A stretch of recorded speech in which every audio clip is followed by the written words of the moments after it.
Welcome back to another episode of the Zeus Podcast. I'm talking about real truth, real growth, and real conversations. This podcast is proudly presented and sponsored by iQuality Online, a digital platform focused on personal growth, financial awareness, and real-world success strategies. On this podcast, where we give people their flowers while they can still smell them, and where we go beyond titles and surface level success to understand the real thinking behind the people building real impact in this world. This is episode 8, the Consigliere mindset, the Moe Saadeh story. In the name of the Father, and of the Son, and of the Holy Spirit, Heavenly Father, thank you for this moment, this conversation, and this connection.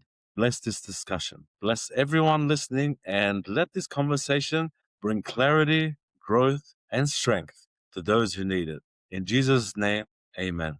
Today, I am joined by someone who's built his reputation not just on performance metrics, but on strategic clarity, cultural intelligence, and real-world business results. A growth architect who understands that real expansion is never just about data, but about people, psychology, timing, and trust. A trusted advisor to brands navigating complex global markets, helping them move beyond short-term wins into sustainable long-term growth. He is the founder of Consigliere, a strategic advisory firm built around being a trusted, behind-the-scenes architect of growth, guiding businesses through complex decisions, market expansion, and long-term strategic direction. An approach that is gaining strong recognition among companies looking for deeper strategic partnership beyond traditional performance marketing. Mo, welcome to the Zeus Podcast. I really appreciate your time, brother, and I genuinely look forward to this conversation. Let's start at the beginning, because I've always believed if you understand someone's early life, you understand how they think, how they lead, and how they're able to inspire others today. So, brother, where were you born, and how did your early environment shape your beliefs about responsibility, survival, and what was possible for your life? First of all, thank you very much for having me. I was born and raised in Saudi Arabia, specifically in Jeddah. I lived in Saudi Arabia, Jeddah, for since I was born till 18, and then I moved into Jordan for university. But just I want to highlight one thing, that being in Jeddah specifically is a great opportunity for me. It's a great experience because Jeddah, since forever, is like Dubai today in terms of multiculturalism, because Jeddah is the gate to Mecca. Any Muslim want to visit Mecca for pilgrimage, or they need to come to Jeddah. The airport is there, and then and many, because of that, have stayed and lived in Jeddah. So Jeddah is a great mix, big mix of Muslims all around the world. When we were in Lebanon, my wife and I, when we were actually engaged, we applied to Jeddah to become teachers there. All right. Well, I guess Australia were lucky enough that you didn't go there.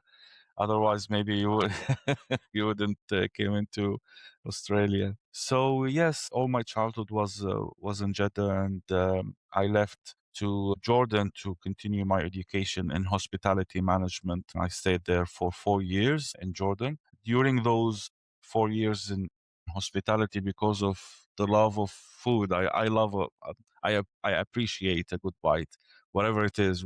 Any cuisines, that a good bite is a good bite wherever it came from. And because of that, I joined five-star Australian restaurant in Amman in Jordan called Romero. The one who opened that restaurant, a lady called Flavia Romero, in the 70s. So it was authentic, proper Italian restaurant. And I worked there for 4 years, every day except for weekends, from almost 6 p.m. till midnight, almost for free. I didn't get paid a single dollar. Wondering why would I do that? Because it was purely for the love of food. And if I got paid even $1 a day, they would park me at the sink. So it was 4 years of fun, jumping between steaks, salads, pastas. The Italian cuisine is very rich. Garbaccio, it's amazing. So it I was love it. fun.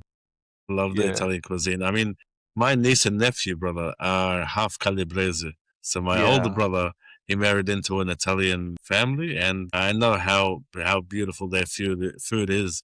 And a close personal friend of mine, Eleanor, Yeah. is a Yeah, friend of definitely. yours as well. You Yeah, know, yeah, yeah. she's Italian and such a wonderful person, such a great human being.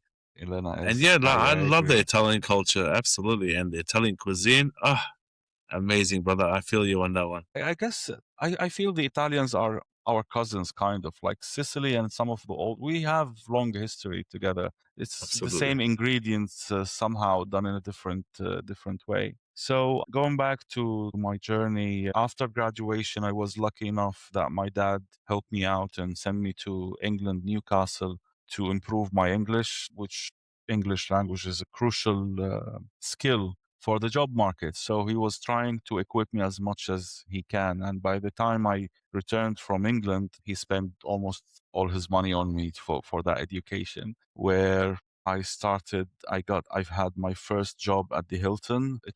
I was lucky that I had the chance to join the opening team of the Hilton. Imagine a massive 5-star hotel, 400 rooms. It looks like a pyramid next to another equivalent building in terms of size only for royal suites. And I was part of the opening team where we got training from Hilton and trainers from the mother company. Amazing. Like, imagine we started checking in people using Excel sheet before the system got installed. It Right. was a disaster, but I went through it and I'm grateful I had it. But I'm not sure if I mentioned that to you. I'm a big ADHD person. So working a couple of years with the hospitality, with the Hilton specifically, it was a big wake up call in different aspects. The career was very hard in terms of the environment. I took the MBA degree in hospitality thinking that's going to be fun the way a guest would see a hotel. But when I joined the hotel, no, it's literally military. Like it's military, but with a tie and a clean shoe. But what you need to do, like your shift is 8 hours, you work for 8 hours. And Mm. I saw the general manager of the hotel at that time working very hard every day till midnight. He's not young, he was old man with kids. And I looked 20 years ahead. I said, I don't want to be 50 or 60 and I go home midnight, or be 50 at the end of my career and a guest who's having a room paying $100 who can literally humiliate me with a complaint and accept that. It's kind of a life I didn't. It's hard. I appreciate and respect everyone who's doing it. It's not easy, and I chose the easy way. So I That's jumped powerful. into, yeah, I jumped into different career altogether. I was lucky to have a chance opening at a research company back in 2003. It was a major it's the best research company in the world currently. Nielsen, if you heard about it, they I are have specialized in qualitative and quantitative. used them before Yeah, for some market research. they are massive One of companies. the So biggest in the world. yes, it is number one actually, and in some regions, in some services, the only one. Like, yes, they do market research in terms of asking opinions of people about certain topic, but there is the other type of research, which is the audit, basically counting the products in the market and coming back to clients with figures such market share, distribution issues, and so on. So I joined them. I got a chance, opportunity. My mom, through her contact, son, and it was just distant for me to have an entrance to the marketing industry with the best possible start. The strongest marketeer, he's the one who have the strongest or the best data. Like, the better the data, the better your marketing gonna be. And hence the better the outcome as well. Yes. So starting my marketing career in a research company was a great opportunity. It was very boring at the time because the moment I learned it, you learn the tricks, the formulas, the methodology, then it's the same thing, different brand. And when this repetition kills me. Yeah. So 3 years, and I was again lucky enough through a friend of mine who used to manage a major traditional advertising agency in Saudi Arabia. It's called Impact BBDO. Impact is the local name, but BBDO is the international American name. It's part of Omnicom Group, which is #1 communication advertising worldwide. Like their clients worldwide, Pepsi, for example. Anything you see for Pepsi, it's our company. FedEx, all the hilarious comedy ads are from BBDO. I definitely respect that a lot. But I want to keep us at your early stages in your life, as in growing up with your family. You have older brother, younger sister. Yeah, How I have many older siblings do you have? all of us are 4. Me and my brother and 2 sisters. God bless them. My father passed away 2012. My sister in Saudi. My brother here God with me rest in his soul. Qatar. Thank you. My mom between Saudi and Jordan, just kind of enjoying her time as much as she can. Yeah, I grew up with 2 sisters and a brother. Beautiful. So how did growing up, how did family expectations shape your work ethic and inner drive? Well, the expectations basically were that we are expected to do our best in anything we do because of who we are and where we came from. I'm ethnically from Jerusalem, Palestine. So knowing the struggle history for the Palestinians and what's happening there, we were always in the survival mode on. Like in any moment, things will change. Like my father was forced to leave his village back in 1948, walking without shoes back to cross Jordan, where they settled with his parents. Was that during the Nakba? Yes. So if you remember, they were targeting certain villages, doing horrible things to them, where they target this village badly, where all of the villages around them hears what happens in there and they run away. So we were, I don't know if you want to call it lucky, but we were very close from one of the disasters happened in a nearby village where we got a chance to move to Jordan. My father didn't have an easy life. You know, that generation who left or who lived the Nakba, they were in Great Depression. So technically, my grandfather, even though that he moved alive and safe, but he was mentally not there, if that makes sense. It does Where make all sense. that means all of the children's by left to survive by their own kind of. My father used to work at a ceramic or not ceramic. I'm not sure what to call it. Let's call it a construction or something in a factory somewhere. Concrete. Yeah, he used to work in a concrete factory to support himself, study. So he was literally self-built. Asami in English. I don't know. Handas yani? No, Asami. He built himself by himself, literally. Like self-made. So he was literally a self-made man. So you can understand the mentality of that kind of man, where he came from, and growing up hearing that story. So we were always alert, always knowing that we are not comfortable where we are. Like it's very stressful. Absolutely. Living there, even though, like, jumping back to when I grew up and married and got kids, I was still having that fear that anything bad can happen. Like, yes, I am, even though that I'm head of one of the biggest digital agencies in Saudi Arabia when I left to Australia, and I have enough money to make sure my kids have good education, but I knew there is statistically a possibility for everything to disappear at no notice period. And I think growing up in a war-torn mentality like that forces you to become or think like that. I can relate to that. You know, my father was assassinated. My father was murdered when I was 2 years old in Lebanon. Yeah. And he was a high political, or not political, more so revolutionary figure. I think I'm following his footsteps in regards to uniting people.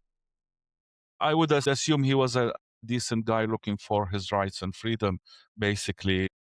And the rights and freedoms of others as well, trying to unite the country. And obviously, he had made some enemies, because as soon as you try to build people up and as soon as you try to unite people, there's other forces in this realm that go against it. So, yeah, I understand that. And that would have obviously forced you to grow a very tough mentality growing up. You know, you have to emotionally develop faster and than most kids your age. So when you were young, brother, did you feel called to lead, or did leadership grow on you through that pressure? Well, now thinking about looking at back then, I would call myself, yes, I was kind of born to lead. If I'm a marketer now, I want to make myself look nice. But back then I was, to most people, maybe annoying. Why you have opinion about everything? Like, just leave it. It's kind of instinct to see things. And if I saw an opportunity for enhancement in any way, I can't stand still. I can't just shut up and leave it. Like, it was always Wow. engaging with whatever it is in my surroundings, to whether to support someone. Like, I got into big trouble to support one of my friends back in like 5th grade. Some students were bullying him and I was helping him against them in the school. Right. They turned the dirt on me and it got really bad. But basically, yes, it is kind of in my nature. If you want to call it leadership, it's always a chase of how can we do anything we do better. It's always like literally now they are branding words and you can hear marketeers talking about it. But I can say literally, if there is one thing constant in my life, was the change. Like, if you looked at my CV, I moved into almost 15 different companies, mostly because hoping or for the hunt for the proper life can satisfy Absolutely. Absolutely. Your my curiosity, tired ADHD your brain. hunger for knowledge, your thirst. I feel as though we're very similar like that. I've always been the same as well. I must have read maybe 500 books before I turned 10 years old. So who influenced you most growing up, and what lessons from them do you still live with and operate today? Well, I can't say one figure or person. It's part of my nature. I'm always a friend with someone who has something better than me, not necessarily money. Like, I'm always in a relationship or friendship with people who are pouring into me, whether it's that way of life. Even if he knows how to cook something better than me, I'll stick to him till I know how he cooks it. Yeah, I know exactly what you mean. Yeah. You wanna learn what that is. If you have an interest in something, you wanna learn what that is and as fast as possible, but also keeping in mind that you want the same quality as that person delivers too. So, and that's most of the time, most of the challenge, where we try to emulate somebody, try to reach that level, but we also have to remember to add that quality in as well. Yes, yes. So I got influenced by single person who came across either something to learn from him to do or something not to do, if that makes sense.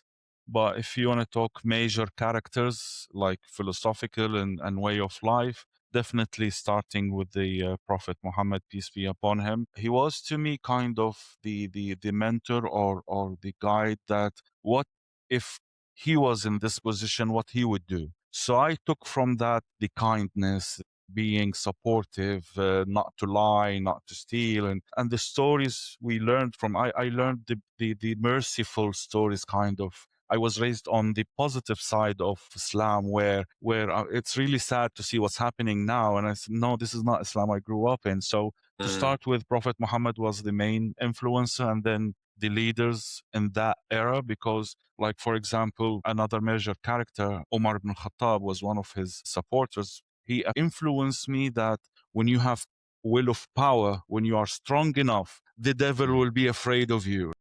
One part of our beliefs that, and we believe that wherever Omar goes, the devil runs away. He's that strong. So that history Absolutely. influenced me in a way. And then growing up, starting exposed to technology, the first influencers were on me some of the freedom, or not freedom fighters, like people who fights for a righteous cause. Uh, uh, uh, he might be a small imam in a small mosque somewhere. He might be a priest in a small church somewhere. It doesn't matter his religion, as Right. long as he's doing something positive. We have to kind of influences me. And coming to business, my major business influencer is Steve Jobs, and I guess I am like many people around me like that. I don't know, the American business, specifically the Jew mindset of doing business, influenced me a lot. To me, the best humans done business in the history of planet till today are the Jews. Specifically, like, hats off how they, when they manage something, when they go into something, when they put their mind into a business, they are the kings. There's, as you can see, I got influenced by different parts from different angles. It's like we are, a human being to me is like a cake full of slices, the sharp slice, the business slice, the hard slice. So each slice got influenced by different angle, if that makes sense. That makes perfect sense, but that's pretty profound. Shout outs to my Jewish audience as well who are tuning in. Yeah.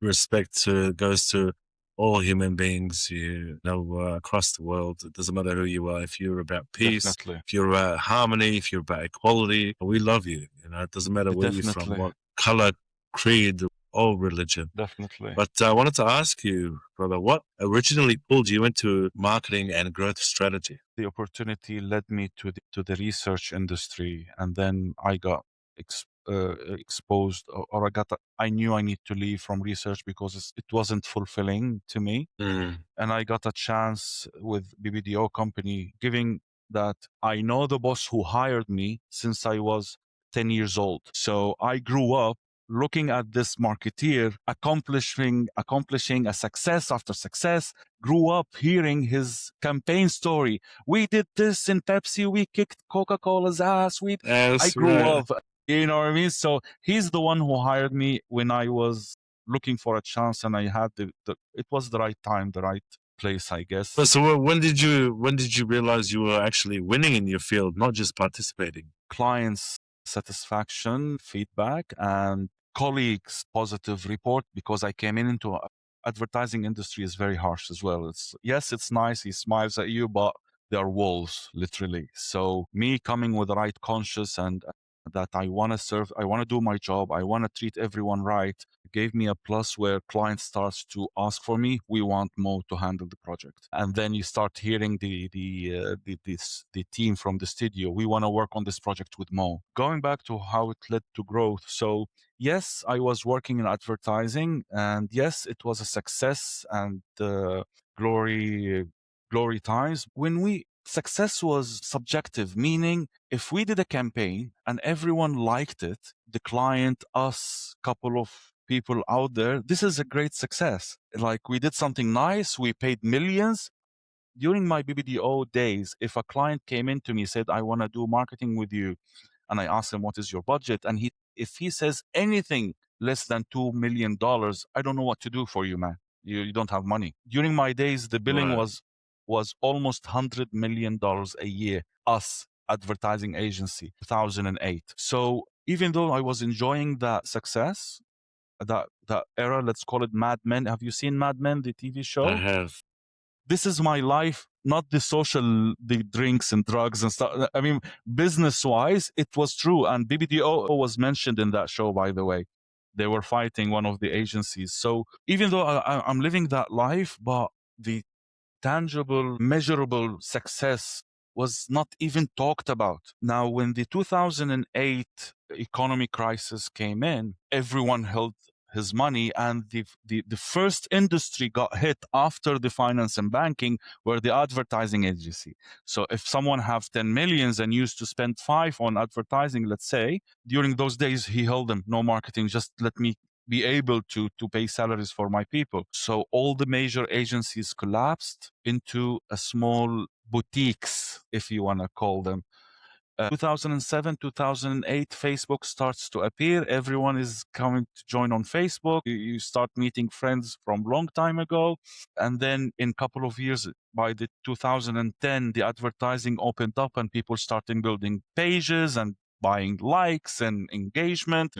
So the movement or the rise of the digital marketing, or the rise of the new web world, starting from 2008, 9, 10, it was a shift very convenient for me, where going back, yes, I told you my history as a background child, but Mo, as a boy, I had my first Nintendo at year 4, and then from year 4, after that Nintendo, every single update of any gaming, it was with me, including a small PC, was just a piece of big keyboard, the first PC with big cartridge to play on as a game called Sakhr in my area. And then the Sakhr computer.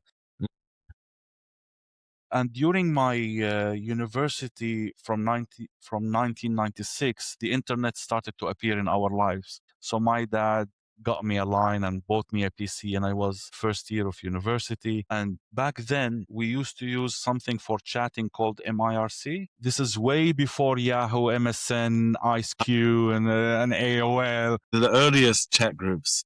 It's the first. It was MIRC, yeah, I remember using yes, that. yes. So I was active online daily, 6 hours a day since 1996. So now jump back to 2008 and 9 when the world is shifting to the digital world. I was already there. Like, it wasn't surprise for me. It wasn't something weird for me. It was kind of out of a sudden, business became my game. It's like sitting in a computer and playing with some buttons and get results. That's a beautiful thing, right?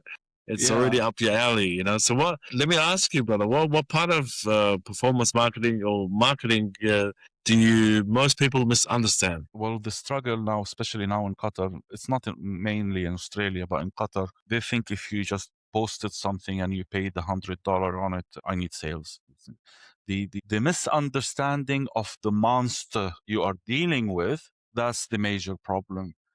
Another challenge is that there is lots of, let's call it, fake marketeers who by chance say the same words I say when I go pitch for a client, but it's just fake words, let's call it. I don't know how to describe it. Like, he will not deliver, but he's using the same approach, the same pitch. And It's like unfortunately, the a client copy will of a not. copy of a copy. Yeah. And the challenge is to me as a service provider, the poor client will not realize he's been ripped off till like 6 months or a year past, because we're not magicians. Another challenge that people think digital marketing is magic. Like, you're here, here's your contract, next day, where's my sales? People don't Yeah, they appreciate. expect results just like that. Yes. Like, my current employer keep asking me as a joke, dude, what do you do? Like, the only reason he's happy with me because of the results now, but he doesn't know how much tears and blood behind it. Absolutely. So the major challenge is the lack of understanding how complicated it can be, and how much effort you need to put into it to make it work. So that is the major challenge, I So guess. what separates, I think, that's a good segue to my next question that I'm thinking, you know, what separates a good marketer from a elite and that Now, let's call a marketer is a player in order for me to explain it better. Us as humans, we are like equipment, let's call it, or cars. How are you equipped? How your brain works? How do you approach problems? How is your adaptability, mentality? Do you have stamina? You don't. How is your standards in life? Are you in general a person who would like to do a good job, or you would like to do a job? So it applies absolutely. exactly like any other professional, from a good doctor and an elite doctor. I guess the ones who loves it really or enjoys it like the way I do, again, because to me it's like a game, and every client, every campaign is a phase, let's call it. It's a challenge. It's never dull. How much you love it, and how much you're willing to adapt to it. I guess few marketeers now understand the history, where we came from and where we are now and where we're heading. So the problem of most of the current marketeers, like when I speak with my clients over the phone before I see them, when I meet them, they get surprised. They say, we thought we were meeting with a 20-year-old guy. You know what I mean? These are the ones who knows how to do things nowadays. They want to meet up with an influencer, not an actual old school proper elite marketer. Yeah, well, uh, uh, the lucky for me, thank God, I'm blessed to have. Blessed to came from that school, Mad Men school, where I succeeded there, and I managed to survive and convert to the new school. So maybe I don't know how to do everything, not because I don't know how to do it, because it didn't came to me as a challenge. If it came to me as a challenge, I'll be a master in no time. But my history gave me that what not to do. if that makes sense. This is the if you want to make the collection of me coming from a service personality, came from hospitality, so I'm a service-oriented person. Started with marketing research and then moved to the traditional marketing, converted to digital marketing. So it's kind of I grew with the industry itself, where modern marketeers are brilliant, especially the young ones who are with the mentality that we think, we produce, we distribute. It's a beautiful generation coming now to us in marketing. Somehow when I work with one of those young comers, this is where the boom, it's kind of, you added the right ingredients together, where the methodology in my brain, because I see the whole project from A to Z from the moment I speak to the client, with the fire next to me, with such a young person who can do 7 things comfortably and happily. Yeah. So just to summarize it, it's exactly like any job. What makes a good doctor from an elite doctor? It's who you are, your brain, I environment, agree. passion. I agree. 100%, brother. It's exactly how I tackle podcasting. I mean, this is the 8th episode, and already I have compliments from so many influential people and saying that you're on the right track, you're doing great. But how do you know, prepare for something like this? How do you get involved? And I said, I'm passionate about it. I love doing it now. I'm addicted. I'm They don't transfixed know by how it. many. They don't know You about the know, hours you spend in following others and learning and trying and doing and absolutely. failing. No one saws the failure. They don't know that there's many scars on your back before that comes in, Yeah, and I mean, you even still though have. I've only been doing it for the last maybe 4 or 5 months, but I think it comes down to how I prepare, how I do the research, how I take the time to actually want to get in depth to a person's soul in order to know how they think and how they move, in order to understand how they achieve these high outcomes. So, having said that, so how has marketing changed in the last 5 years, in your opinion? Well, the market didn't change in the past 5 years or 10 years. The market have changed. The change really started when the internet and computing start, but it was in a very early, unnoticeable era where the infrastructure is building up. So the change didn't happen in the 5 years or 10 years or even 20 years. Now, the major change happened when the technology started to appear, the internet and computers. Since then, there was no change, but how we are learning more and doing more how to utilize that new environment we are having. So the real change maybe to us, the shift maybe in 2005, where literally the marketing stopped being TV and press and outdoor only. That's the powerful jump, let's call it, like boom, the new era of marketing is here. But really he was growing long time ago, but the big boom or the big shift 2007, 2008. Since then till today, it's just an upgrades and updates and new tools, new ideas how to use those tools. But the real change came, let's call it 2007, 2008. Anything marketing principle before that is questionable. Like Philip Kotler, Absolutely. for example, everything he says needed to be adjusted based on the new world we are in today. So, what matters more today? Platform skill or human psychology understanding? Me, you're talking about who I am more today? You know, Yeah. what matters more today in regards to marketing? So, is it skill or is it human understanding how human psychology works and how to deal with Well, people? if you are, correct me if I'm wrong, if you are referring like what is the secret or what is the formula for a marketeer now to work and make it happen, did I get you right? More like what's the formula for a successful marketer to understand in order to achieve a very elite level of thinking like yourself? Is that human Well, psychology or yeah, do they have it's to upgrade their skill more? well, I don't know. I used to, one of my clients in Australia, when I used to explain something to him, I said, it's common sense, which is we need to do one, two, three.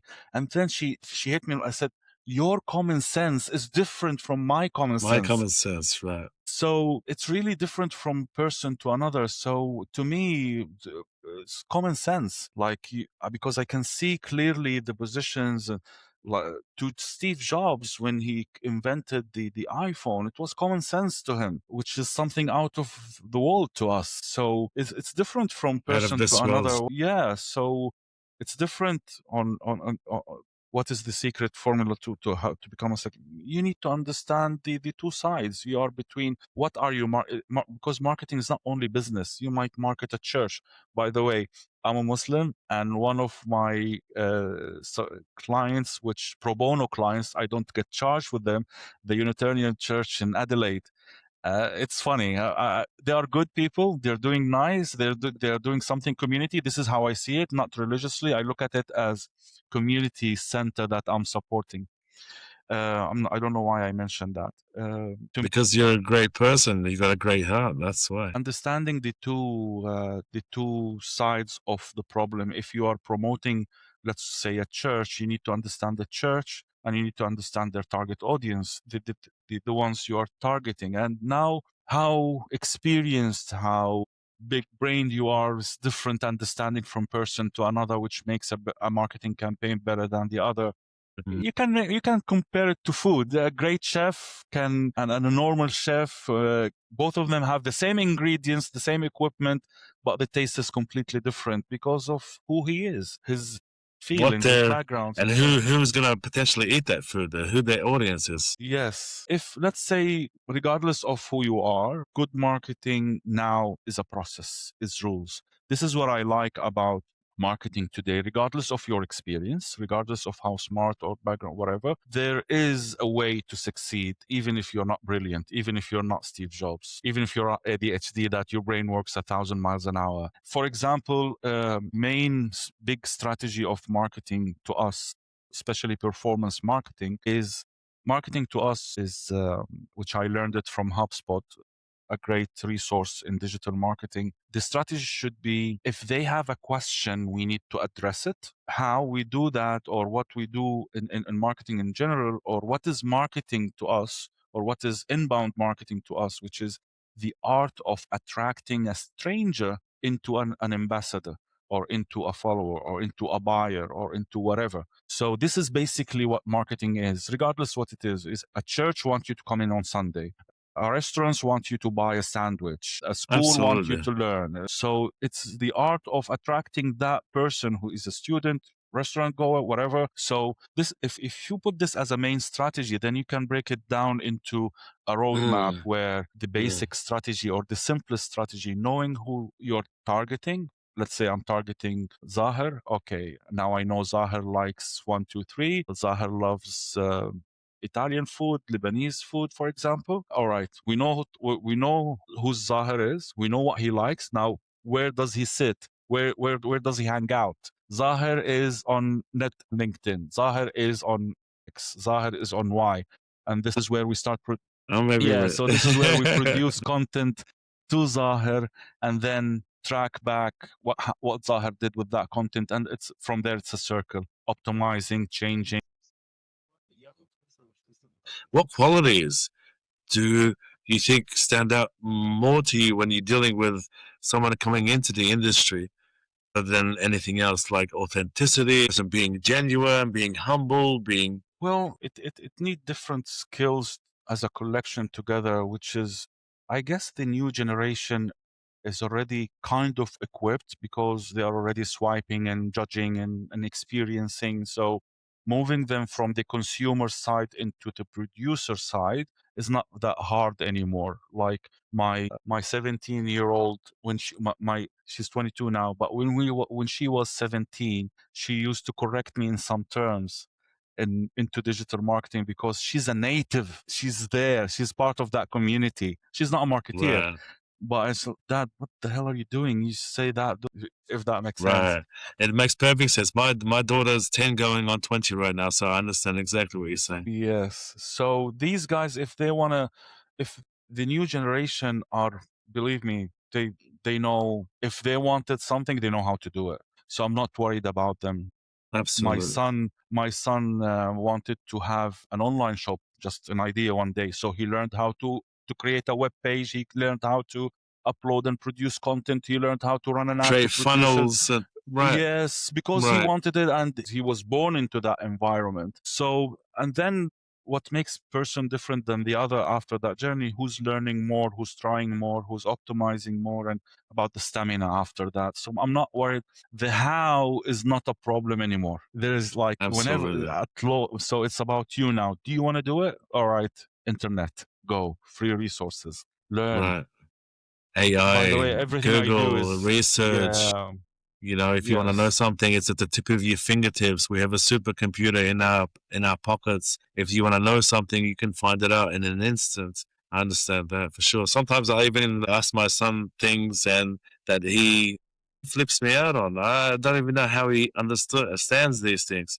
Yes, They're amazing. advancing at such a rate, especially with this AI stuff too. What do companies get wrong when they first scale paid marketing? Like how, what can go wrong when they increase their spend on advertising and digital marketing, for example? So that And maybe a bit too scale, yeah. scaling a bit too fast, too early, without the right Well, foundations.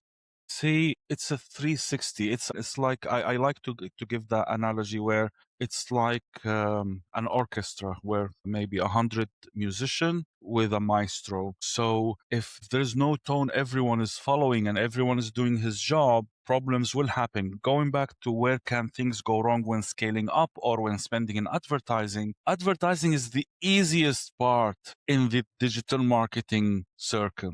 It's like opening the curtains when the singer's ready to sing.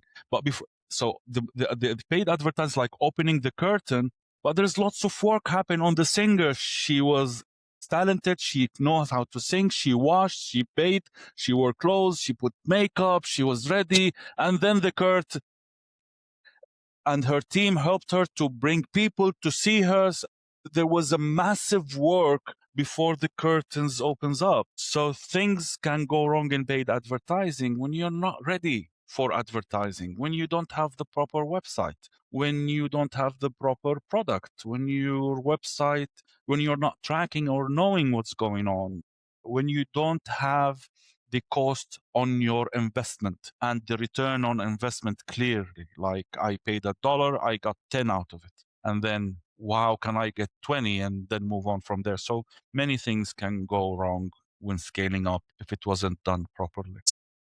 Brother, what metric do companies obsess over? Depends Doesn't on the really business. It depends on the right. company. Like I used to work for a home improvement company in Australia. This company and all of its nature, like even construction companies, real estate companies, home improvement companies, for example, they are all after the qualified lead when it comes to marketing. So the language between marketer and the company is how many leads did I get you?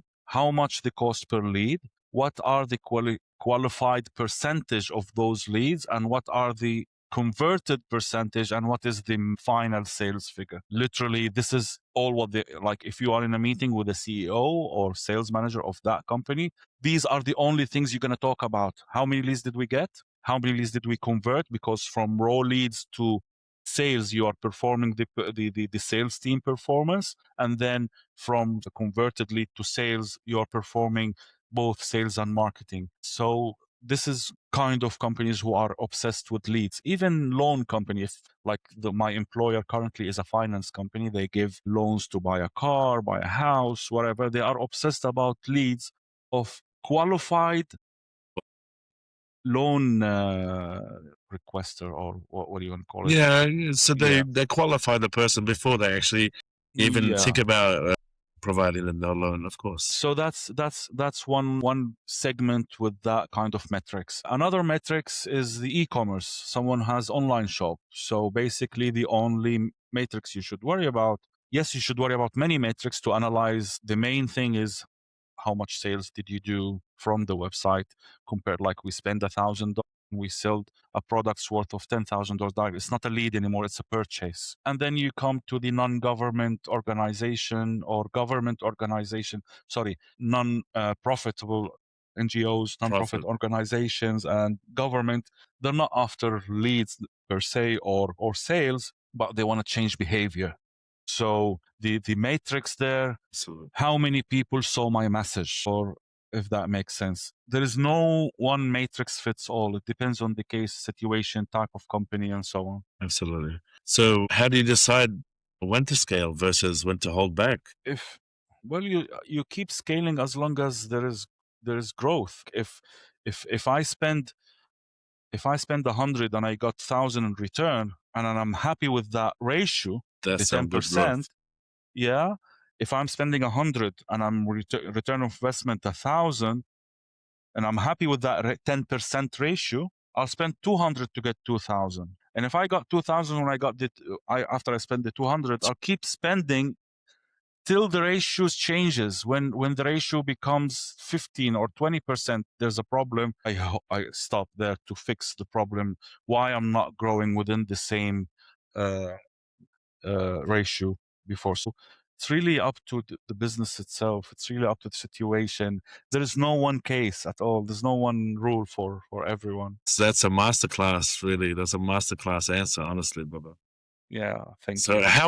how important is creative storytelling versus targeting and data today? You know, creative storytelling versus targeting and data today. They are completing each other. You do a great storytelling, and because of the great storytelling, the algorithms will do the job for you to deliver it to the right person because you created good content. So it's not versus, rather than good content will be seen. Low quality content will die and won't be seen organically. Absolutely. If you want to start pushing with money, that's a different story. Yeah, well, you've worked across different markets and environments. You know, I think people underestimate how much psychology and culture influence business globally. So how different is growth strategy between Western and MENA markets? You know, Well, the markets here, like there is a positive and negative in each market. Like the positive, the big positive here, the purchase power is great, which is not far away from Australia. Also, Australians have a great purchase power, but the quantity about it. I mean, if there's yes. how different is growth strategy between Western and MENA markets? Well, in some cases, the strategy, I guess the strategy is the same in any market. Like now, when I apply for a job in a different market and he says, and I got rejected because I'm not from that market, it makes me laugh and sad at the same time, because a human is a human wherever you are. But now you are digging deeper into some local insights might make a slight difference, but to me, I'm a global marketer. I can make a campaign, successful campaign in China, not because I know China, because I'm resourceful enough to bring my Chinese resource and ask them the right question and get the answers I need to build my campaign. So strategy wise, it is the same wherever you are. But now market here is different. What are you advertising for? How you are advertising for it? Like for example, in Australia, you see advertising about how can you make things yourself? How can you get things cheaper? They don't care about here, because if anything went wrong, I'll bring the labor to do it. There is no DIY in this region, especially in the Gulf area. Why do I need to do it myself? I have 5 people out there waiting for me to ask them for help. The strategy for me or for a marketer is the same. It's just tweaking it to local markets. You can see global brands are penetrating markets left and right, while Joni is in New York planning for it. Right. So yeah, strategy so what do global brands misunderstand about entering the MENA markets? Well, maybe the sensitivity, like what Zara did during the attack on Gaza, for example. The Zara, the clothing brand. Yes, they were boycotted. I don't know. Some brands really succeeded in penetrating the market and some didn't. But any brands with the quality, even without marketing, they managed to. Starbucks didn't have any advertising to penetrate the entire market, but the growth stopped because of the political association with the Israeli army. People started boycotting it. Branches started to close left and right. So I don't know. Do you want him to call? He didn't understand the market. Maybe he don't care about our market. I'm not sure really. It's really wide. There is no clear case to talk about it. It's wide and cases, hundreds of them out there, successful stories, and the failure becomes mainly from lack of understanding or not caring enough, I guess, not providing the right resources. But That's such an important perspective. Yeah, absolutely. yeah. So how important is cultural intelligence in global marketing success? Well, I always go back to what Steve Jobs said. You don't create a product or a service or a thought and then you see how I can push it. So as long as you are going the opposite, the other way, which is you go to your target audience and you understand them and you know them and you figure out the unmet need and going back from there to work on something to develop it. Like we didn't know that we needed iPhones, but now we can't live without it. So that's what makes Steve Jobs maybe the greatest marketer in our modern life because of how he used to approach things. Hope I answered your Yeah, you did, questions. definitely. I mean, I could remember when I first got the iPod, like how do you fit 1,000 songs in one device when we just came from CD? Like it was amazing to me. It was pretty much it solved a huge problem in the industry.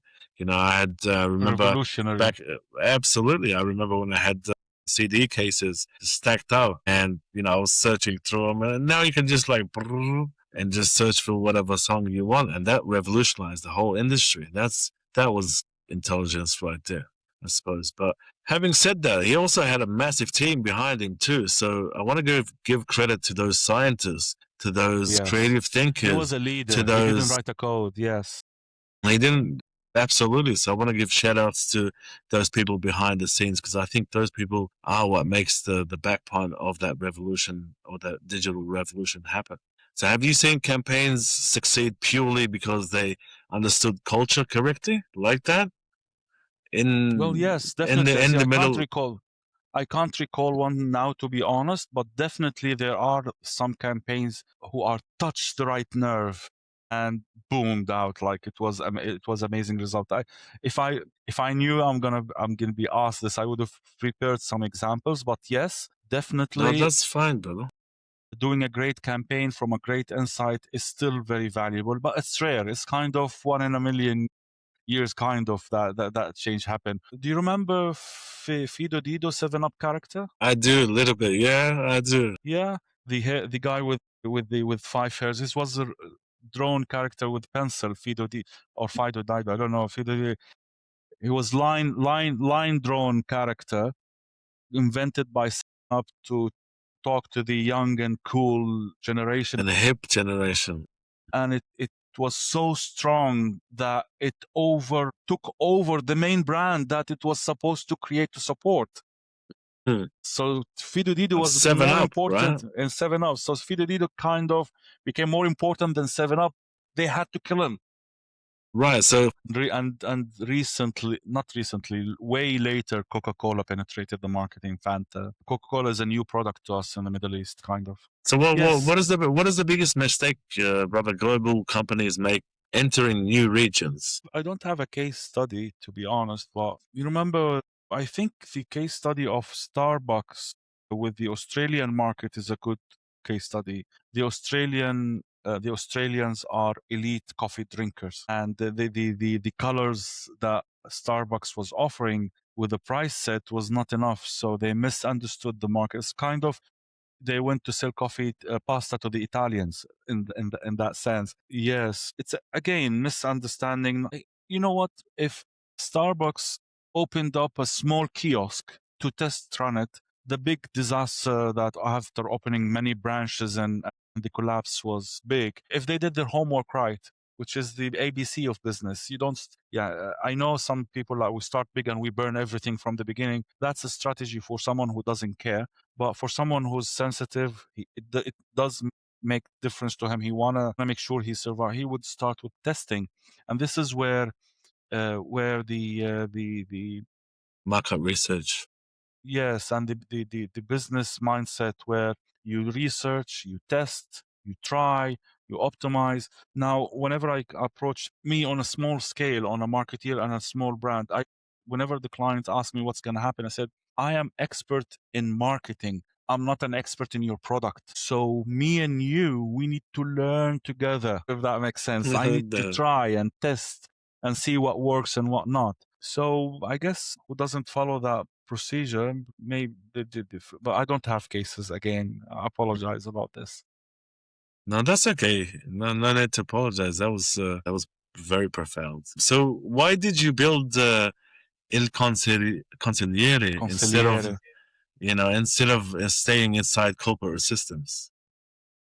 There's a human side of it and there's a business side of it. The human side of it, I don't want to mention why because I'm not sure, though my heart knows why, but I don't want to. It's a negative opinion about a nice memory, so I don't want to put it that way. I couldn't make it to grow up within the marketing industry, the corporate marketing industry, for many reasons. All of them personal, like it was based on my values and how I do business. So I couldn't succeed in becoming a leader within the marketing scene. Like in the marketing community where I am kind of, I don't want to call it a star, but one of the leaders in my environment. I couldn't reach there because of I didn't want to do what it takes to do that there. I'm an introvert. Basically, I don't drink. And that was a big factor not penetrating the marketing industry for me. Maybe I'm just not lucky. So that forced me to build my own business, selecting my own clients, choosing which projects to work on and what not to work on. Being it was selective. kind of, yes, it's not a choice rather than a need. And then that need grew. Why Il Consigliere, you should ask. What is Il Consigliere? It's a nice story. Yes, that's exactly my next question. You read my mind, brother. What is Il Consigliere? Il Consigliere. Elena would have explained it nicely. Il Consigliere, if you remember The Godfather, the three movies. Of course. The Godfather has his own Il Consigliere, which is the counselor. The guy sits next to him the on his right-hand side. The one who speaks to his ear when he needs his advice. And he's the man who used to give the counsel to the Godfather. And whenever the Godfather doesn't not hear him out, problems happens. Always, Yes. I always say, why didn't you listen to your consigliere? My God, yes. He would have kept you out of trouble.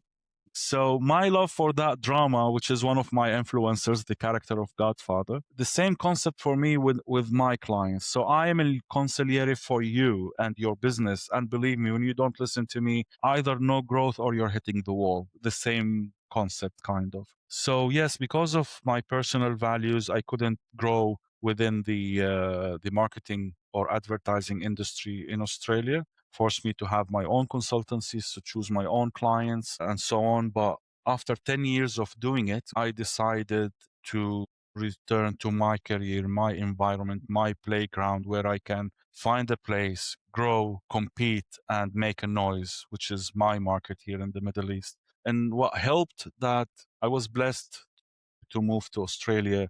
Remember that fear, the survival mode I told you about? The beginning of my life. The moment I got my citizenship, that fear is gone. I'm a different person from the one before the citizenship. Then I'm happy. I'm relaxed. I know I have a place where I can call home. Now I know that. Right. Yes. Now I know that in my current job here, if I'm not happy, sorry for my French, I'll have to my boss, fuck off, and I'm going back home. That's fine, brother.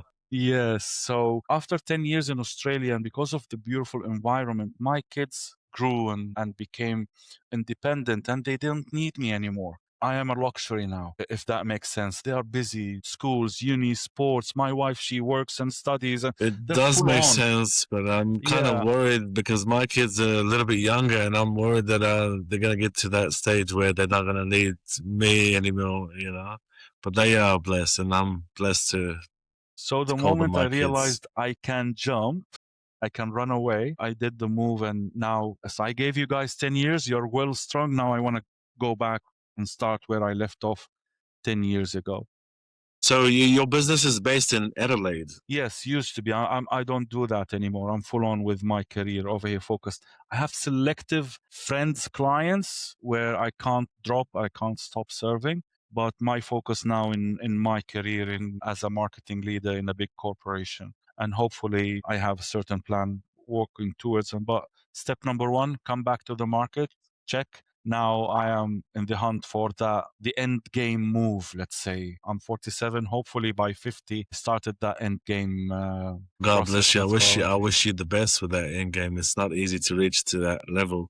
Yes, yes, yes. So what do most companies want? Do most companies want strategy or just fast results? Well, it depends. From dealing with companies is dealing with people. At the end of the day, each company there is a one major influencer who's who's influencing the culture, which is basically that means you're dealing with people.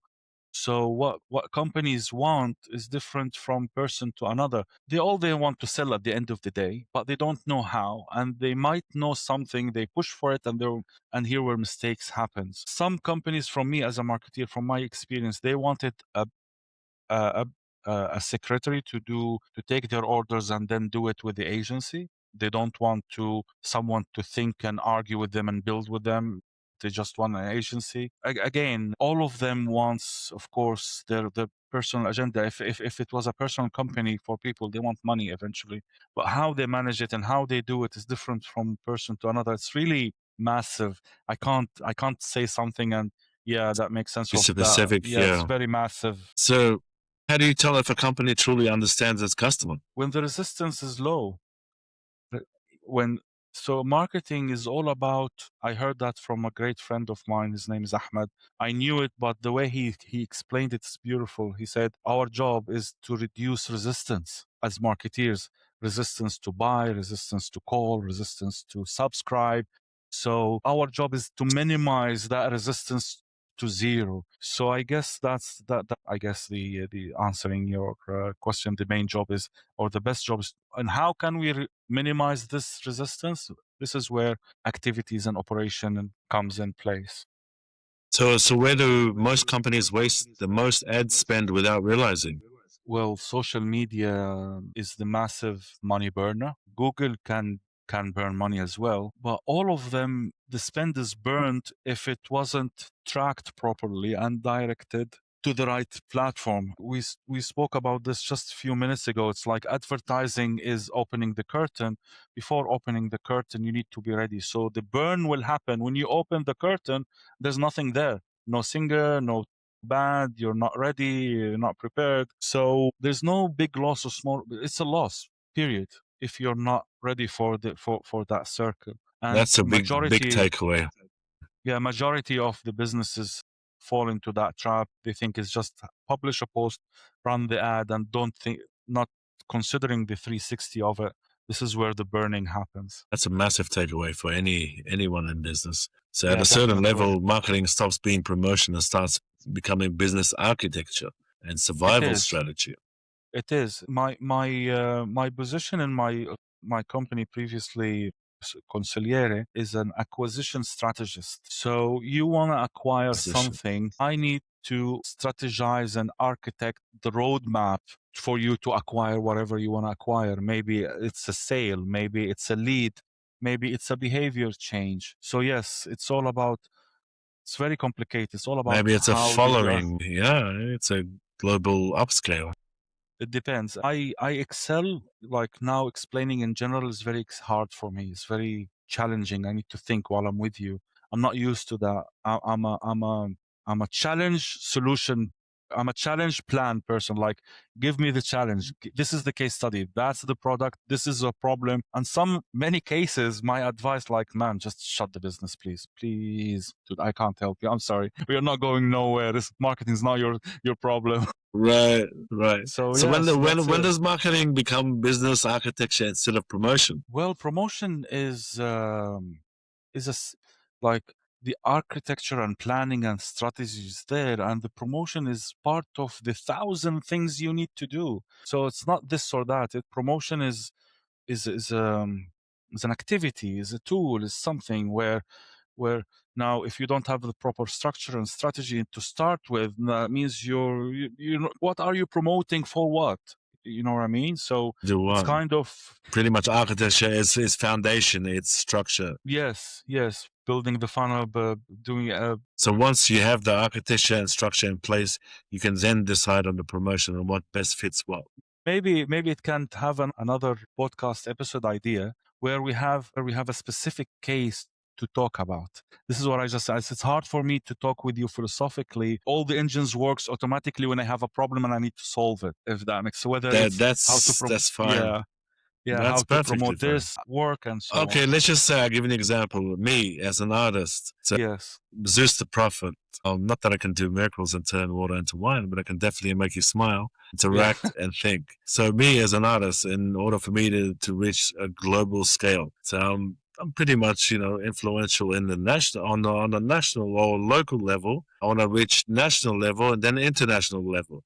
Artist as what? Singer, as performer, in professional hip hop artists. Well, you need to, again, it's like any business. You need to have the right product. So you need to be very honest with yourself. Is my product competitive? You know how competitive to us, if I'm on social media and 3 seconds I'm not in, you're out. So I am that 3 seconds in. So start with your product, and then everything after the origin, the high value origin, is tactics and plan. Like, okay, you need to have those accounts, you need to create that kind of content, and then at the beginning we put a small investment to push for that content. Like, for example, I've noticed the view count on your YouTube channel, which is the highest was for Elena, by the way. But right, who I adore, by the way. Yes. So now I was going to have kind of a joke to promote my episode and get it like a couple of thousand views, and then Elena would go crazy like, what? So, I mean, yes, for you as a hip hop artist, if you have the right product, then it's a matter of strategy, plan, and trial and error of doing things. Like, I can't wait for you to hear Free Palestine. The last track that I made. That would be amazing. So since you mentioned the name of the song, your song, if it was have all the ticks, you might start attaching it to trends to kick off in TikTok. For example, that's a technique, one of the techniques. Like, for example, you start cutting it and distributing it into different channels, into different. We can have a detailed chat about it. But if I want to give you an advice now, that something can keep you busy, find a group of leaders within your domain and learn from them what they are doing. That's your reference. What they are doing, you are not doing, for example, if that makes sense. So it's not an easy journey, but no, of course not. I've been on this journey for the last 20 years, but I think I've matured enough and spiritually matured enough to want to know. Just like you said before, like if you want to know something, you'll figure it out, you'll plan it, and you'll make it happen. And I definitely want to make it happen, not just for me, but for my future generations too. So I think that's the difference. Yeah. I love doing shows. I love talking to people. I love uplifting people and making them smile, making them think, making them interact, getting them out of the struggles that they are in. Now, I've had many people reach out to me especially on that track alone, Free Palestine, reach out to me from Palestine and saying that your track helped me through the day. It actually got us, thinking about something else. It got us it gave us hope. I've had many people reaching out to me saying that, like, can you please help us and me and my family and help promote their cause as well, as in like their, GoFundMe page, in order to build enough funds for them to get away from that situation. So it's made real impact in people's lives, and I'm very proud of that. I think what you're referring to is the difference between growth hacks and real growth systems. And now growth hacks, it's not hacks really. Okay, you can call it hacks, but it's, again, they tried different things and something worked. So it became a hack. Well, there is something now in a new phrase or a new word, maybe for you as a content producer, you need to start educating yourself first about improving your product. Again, it's all about the product. Now, if you're good, you will be found. So I think you should worry about now the techniques of producing a content and pushing it and hoping it goes viral, if that makes sense. Well, So that's why there are I definitely, invite more quality guests on to the show. Like every single guest that I've had so far, has been of very high quality, including yourself, my brother. So I think Thank you. that's one of the strategies of how I approach real growth in regards to the Zeus podcast, is that I definitely want to talk to enlightened, wonderful, happy, creative people who are both intelligent and love to uplift others at the same time too. So, for example, to promote your podcast, now since you tell me ideas, my brains didn't stop working of getting you solutions. For example, when you are doing now an interview with interesting people, you can cut out 5-10 seconds of very interesting word he said or she on your episode, and then turn that into promotional material on TikTok, Snap, Tag. This is what Mo say. Want to hear more? Come back to my podcast. So this is just one technique of the problem is not in the single task you need to do, because if I told you, if I explained it singularly what you need to, it's easy. But the problem is that you have gazillions more single tasks to do together and then orchestrate them. Being a husband and a father of 2 children, it's not that easy for those listening. So that I'm definitely on the grind 24 hours a day, and also have another job that I do during the day, being a professional hip hop artist, podcasters. I'm always trying to find ways in order to learn, to grow, to help the business grow more, in order to help others too. So what signals? Tell me, brother. If you keep your hold on your question. So Absolutely. another idea for the hip hop artists, there's many small hip hop singers coming left and right, and their songs or whatever they say goes viral. It's not a bad idea to build on it or to collaborate with it. It's kind of, I want to throw something good. At the same time, I'm not competitive. If he says something good, I'm going to do something like him. Absolutely. Because try to ride the wave of a trend within your niche. So when you are 80 years old, brother, what do you hope you are proud of the most? Well, I don't know. I'm not Steve Jobs in that sense. I don't want to conquer the world, really. I'm already winning. I'm already happy. Like when I'm 80 years old, if I want to look back, what I want really is to make sure that I didn't hurt anyone. I did what I need to do for my family. I didn't waste my time. I didn't hurt myself or the people around me. This is what I'm hoping for, like to have a clean exit, to leave at least a good memory in someone's mind after I'm gone or at that age. This is what really I care about personally. So what brings you peace outside of business? I don't know, quiet, I guess, a good meal, a good laugh, knowing that I guess it's all about security now. After being Australian, thank God, I feel very safe, where peace is already, I'm living like it can't get better. I'm already happy. I'm already in my future. I'm already in the, I don't want more. I mean, I'm good at what I do. My kids are healthy. Yeah. If the simple things in life, that's what matter. Have you seen Narcos for Pablo Escobar? Yes. At the peak of his career, when he has $1 billion income a week, what did he do? He was chilling out with his wife, having a bite in a greenery scene. You see where I'm going with that? That's the epitome, as long as your kids and family life is good, that's the epitome of it. So if your life was a movie, how would you describe it? What genre would it be? I don't know. What a survival. What if you tell us a story of someone who jumped a lot to survive? I don't know how to call it. But going back, looking at my life, it's a mix of action and horror and suspense and drama. Yes. So if you were not marketing, what career would you be in? Mainly food, I guess. Food industry. I'm thinking of it, my retirement project, to open a small sandwich shop to sell the sandwich I like the only one single item. Maybe that's my. Absolutely. So I would say maybe, food mostly, because I love it and I know how to. Mo, but thank you very much for your time. Thank you again for your time. Habibi. Conversations like pleasure. this help people understand that growth is really simple and success is really linear. And that is exactly why these conversations matter, brother. This has been the Zeus Podcast, proudly presented by High Quality Online, where we honor the builders, tell the real stories, and give people their flowers while they still can smell them. I'm your host, Zeus The Prophet. Stay grounded, stay blessed, and stay building. Thank you, family. Until the next episode, thank you for your time. God bless you and your family. Brother, I enjoyed the conversation so much. أنا me too. Stay in touch حبيبي. الله معك. Bye. Thank you, brother. Bye.